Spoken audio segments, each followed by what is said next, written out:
सबको यथा योग्य नमन। मैं आत्म परिचय 392 भाग लेकर उपस्थित हुआ हूं। इस परिच्छेद में श्लोक संख्या 52 से लेकर के 61 तक आप सुनेंगे और इस चतुर्थ अध्याय का श्लोक संख्या 61 पर समापन है। इस अध्याय में बताया गया है कि सती के द्वारा शिव का वरण किए जाने पर दक्ष प्रजापति क्रोधित हो जाते हैं, तो माता भगवती माता सती को शंख ध्वनि द्वारा प्रणाम निवेदित करता हूं।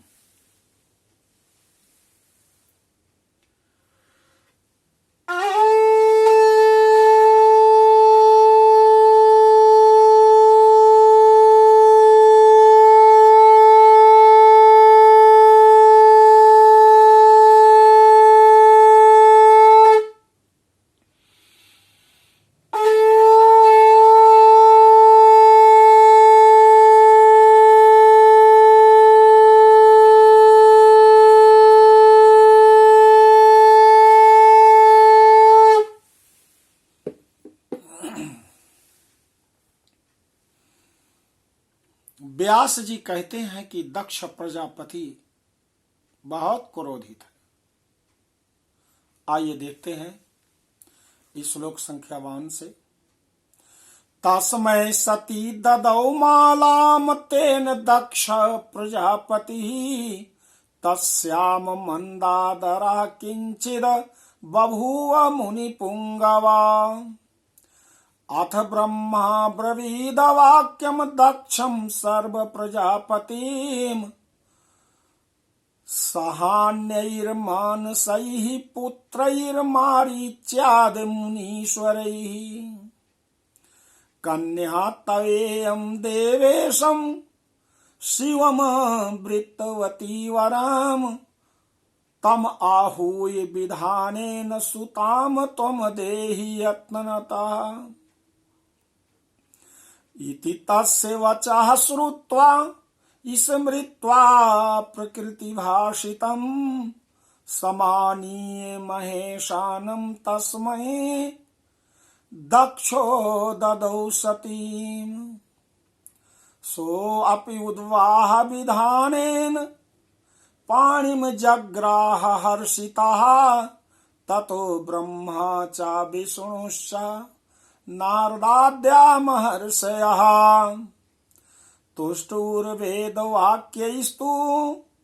शुश्रूषुतौ सती शिवौ ववर्षुः पुष्पवृष्टिं च सर्व एव दिवौकशः नेदुर्दुन्दु भयश्चापि शतशोऽथ सहस्रशः सर्वे परहृष्टा अभवन देव गंधर्व किन्नराः दक्षस्तून्माद चित्तो भूत सतीम चापि व्यगर्हयत चेतसा वीक्ष विश्वेशं जटाभस्म विभूषितम् ततः सतीम समादाय सर्वलोकैकसुन्दरीं महेशः प्रेययौ प्रस्थं हिमाद्रे अतिशोभनम्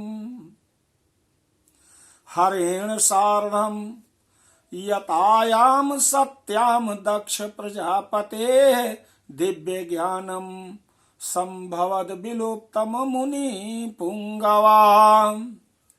इति श्री महाभागवते महापुराणे शिव नारद संवादे सती विवाह वर्णनम नाम चतुर्थो अध्यायः। व्यास जी कहते हैं कि हे मुनि श्रेष्ठ, सती ने माहेश्वर को माला अर्पित कर दी थी। उस कारण से दक्ष प्रजापति उस सती के प्रति आदर भाव कुछ कम करने लगे। इसके बाद मरीचि आदि अपने मानस पुत्रों तथा अन्य मुनीश्वरों के साथ वहां विराजमान ब्रह्मा जी ने सभी प्रजाओं के स्वामी दक्ष प्रजापति से यह बात कही। आपकी इस कन्या ने देवाधिदेव शिव का वर्ण किया है। इसलिए उन श्रेष्ठ महेश्वर को बुलाकर प्रयत्न पूर्वक वैवाहिक विधि विधान से अपनी पुत्री उन्हें दे दीजिए। उनका यह वचन सुनकर और प्रकृति देवी द्वारा कही गई पूर्व बात को याद करके दक्ष ने महेश्वर को बुलाकर उन्हें सती को सौंप दिया। महेश ने भी वैवाहिक विधान के साथ उनका प्रसन्नता पूर्वक पाणी ग्रहण कर लिया। इसके अनंतर ब्रह्मा, विष्णु और नारद आदि ऋषिगण वेद वाक्यों के द्वारा उन स्तुति प्रिय शिव तथा शिवा को स्तुति से प्रसन्न करने लगे। सभी देवतागण उनके ऊपर पुष्पों की वृष्टि करने लगे। सैकड़ों हजारों दुंदुभियां बजने लगी और सभी देवता, गंधर्व तथा किन्नर अत्यंत प्रसन्न हो गए। जटा तथा भस्म धारण किए हुए विश्वेश्वर शिव को देखकर दक्ष प्रजापति के मन में बड़ी व्याकुलता छाई हुई थी और वे मन ही मन सती को भी कोस रहे थे। तत्पश्चात सभी लोकों में एकमात्र सुंदरी सती को साथ में लेकर महेश्वर हिमालय के अत्यंत सुंदर शिखर कैलाश के लिए प्रस्थान कर गए। हे मुनि श्रेष्ठ, महादेव के साथ सती के चले जाने पर दक्ष प्रजापति का दिव्य ज्ञान विलुप्त हो गया। इस प्रकार श्री महाभागवत महापुराण के अंतर्गत शिव नारद संवाद में सती विवाह वर्णन नामक चौथा अध्याय पूर्ण हुआ। बोलो आदि शक्ति माता सती की जय। बोलो भगवान भोलेनाथ महेश्वर की जय।